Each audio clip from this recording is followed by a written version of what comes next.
Good evening, good evening, good evening, good evening.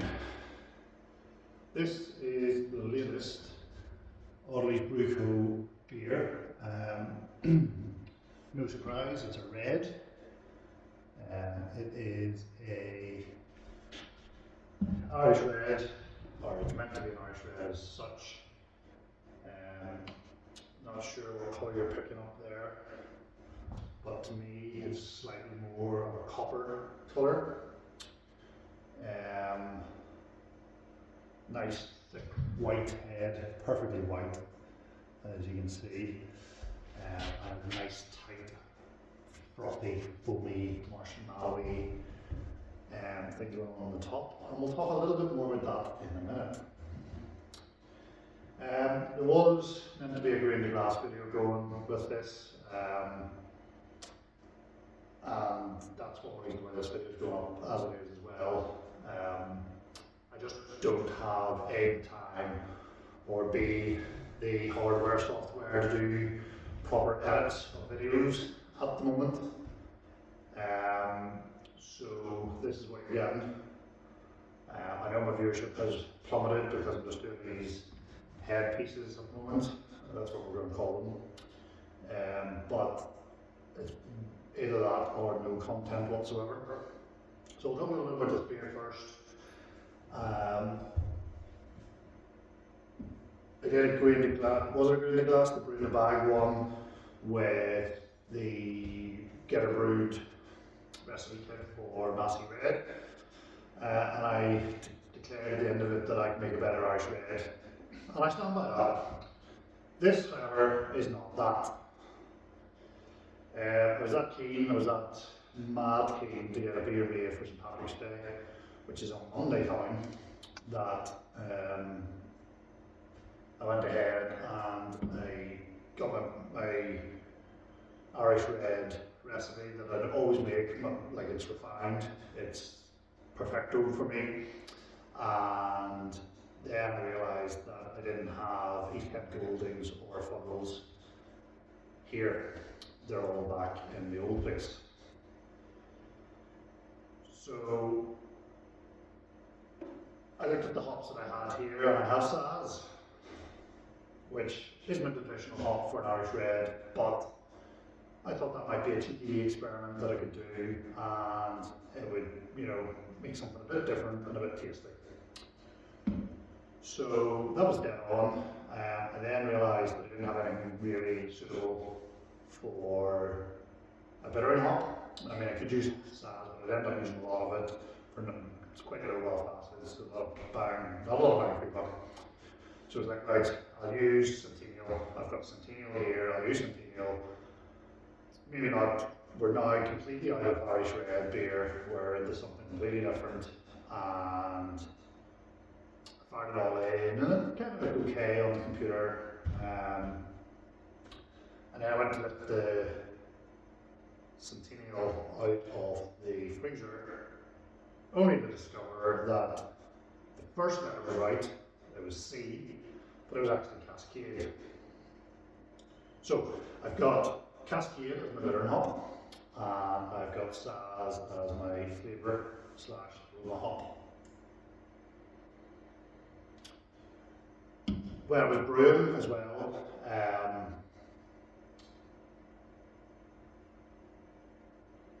I'm trying to remember, the way I do it is with my own proper recipe, I put in roasted barley, but I don't put it in for the full mash, put it in towards the end, and it's only a small amount, and it's just the colour, we don't have any flavour, it's just the colour, and it's just enough to turn it red. All the Guinness snobs will tell you, oh, Guinness is black, it's red, and that's true. If you hold it up to the light, you'll get that red through the edges of the glass, and that comes from roasted barley. So I've done the mash, and I only was doing a half hour, and I always only do a half hour mash on my Irish red because there's not a lot in it.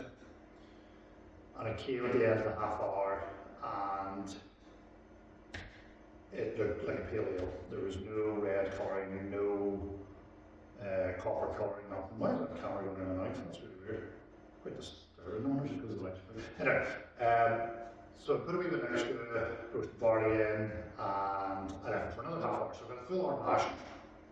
Efficiency numbers were spot on, and yeah, that was fine. That was the only issue with the brew day, from memory. The yeast they use, I used the dry yeast Imperial Darkness, which is really a stout or Imperial stout yeast. But it was out of date. I'm just going to top up on the head there.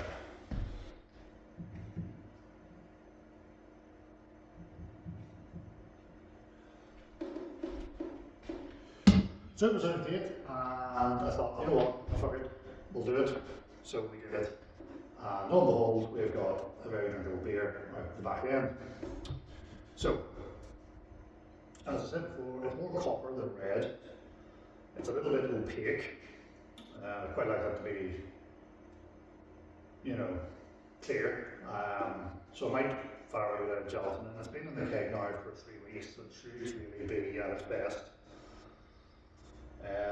So let's go for it. As I would expect, a lot of sweet malt. You get a slight hint of the roast barley right at the very end, just like a very light burnt smell of it.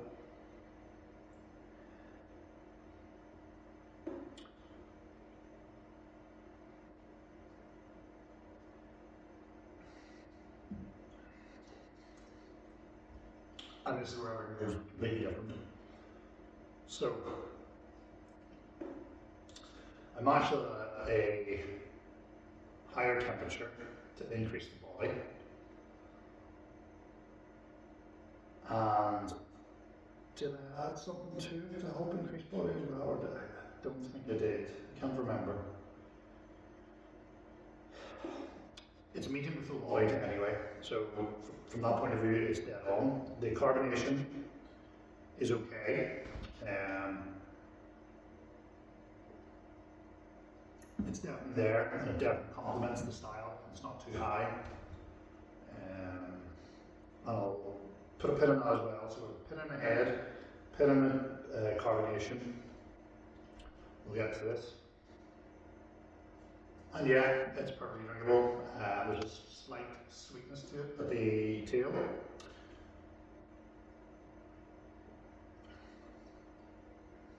And then just like a bitterness, a nice balanced bitterness. But overall, we're getting the maltiness, we're getting the biscuity, we're getting almost like Vita bread for those that live local. Yeah, that's all I'm going to say. You get a little bit of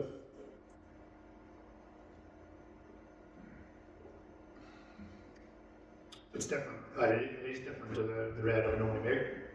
And one of the things I was thinking about, well, if I add Saz, I'm going to get that European lager, I'm going to get that pepperiness. It's going to be a little bit peppery.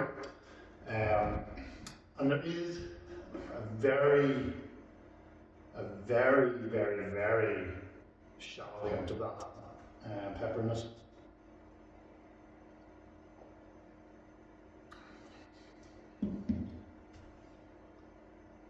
But overall, I'm quite happy with it. It's not a beer that I'll probably brew again in its current format, but I will try and get back to my traditional Irish red recipe and do Saz with it. Maybe take the East Kent Goldens out with the Saz in, have a proper bittering hop, go through the grain malt, the malt bill again properly. I'm sorry, is anybody else watching Man United versus Real Sociedad? They've got Karen Kearney, and I don't know who the other one is. They've a woman presenter with Karen Kearney, and then they've Paul Scholes, and Paul Scholes is just sitting there with a grin in his face because he's so much between it's 2-2 on aggregate, if anybody's interested. This is not a Gold Bridge watch along. So yeah, so I'll do it again, try and get a proper recipe back together and just substitute the Saz in and see what happens. So the head's dilapidated now. This is the second pint I've had in this glass. The first one, the head followed me the whole way down. This one, the glass is down here, obviously, and it's decapitated already. But why was that head so marshmallowy? I'll tell you. I have purchased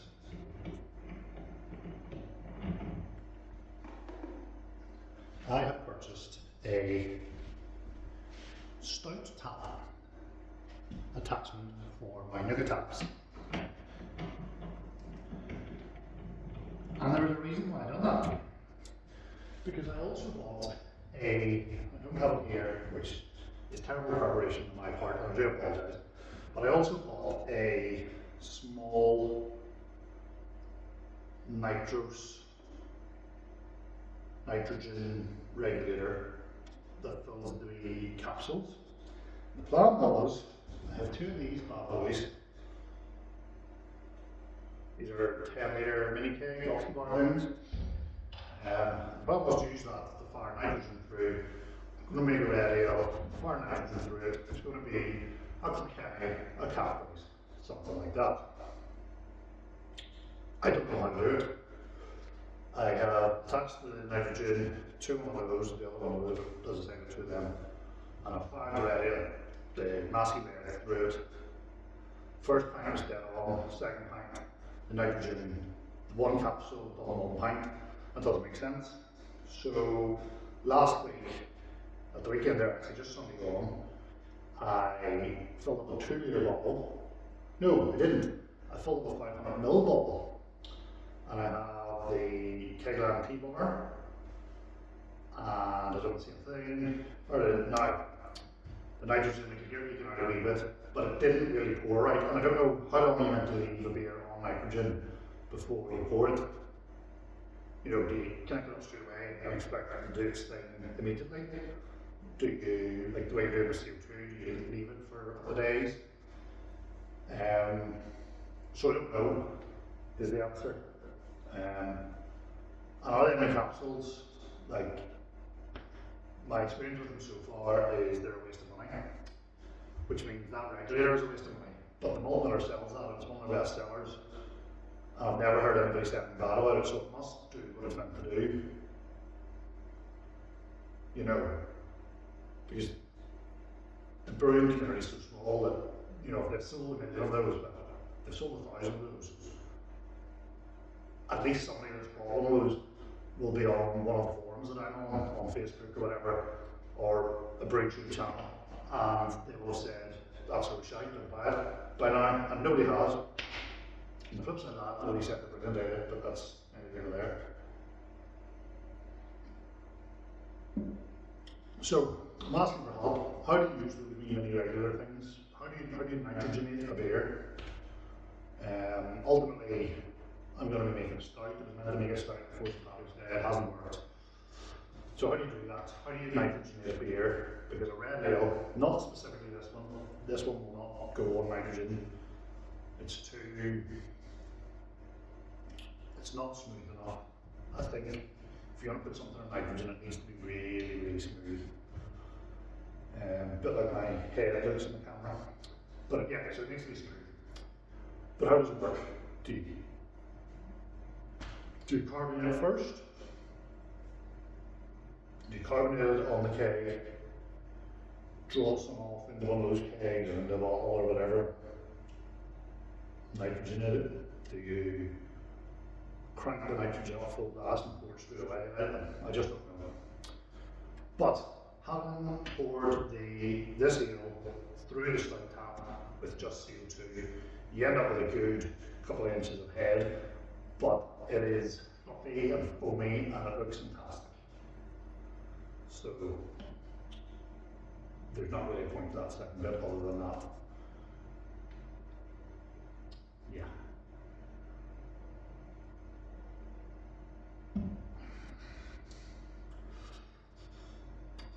I don't really have anything else to say about the Irish Red. We're approaching 15 minutes, so I'm just going to very quickly I think I already touched on it, but basically, Green Glass videos are on a hiatus at the moment. I don't have the software. My old single dancing computer is elsewhere, so I don't have the computing power to use some free shit. I don't really have time. I've brewed 3 beers this year so far. No, we're only in March, so that's actually not too bad. I brewed a pale ale, an IPA, which reasonable. Wasn't quite the beer I wanted, but it is what it is. And I brewed 2 Irish Reds. A Rinnerbag, which I did do. Was that before Christmas? I can't remember. And then I've done this. I have a beer that I really want to brew, and I really want to brew it on camera, but I think actually wanting to brew it wins over wanting to brew it on camera, so it's probably going to be next. So I'll probably do one of these top and head type things for it. I want to sort this bar area out properly, which I know what I'm going to do in here, so it's just a matter of getting my finger in my hood to get it done, and then downstairs in the actual garage, organise a brew space and sort of make it sort of semi-permanent brew space. But the channel is going to continue, is the crux of it.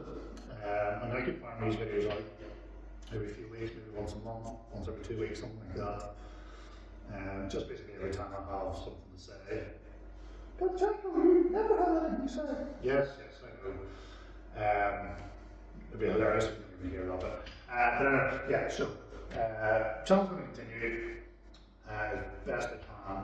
I'll maybe do a few videos on improvements I'm making or the changes I'm making around here until I get my shit together and we can move forward again.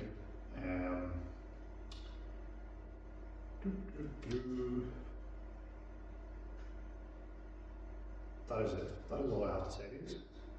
We're at 17 minutes. That is too long for this sort of video. I will finish this beer on camera because I didn't finish the last one, did I? Can't remember. So anyway, cheers.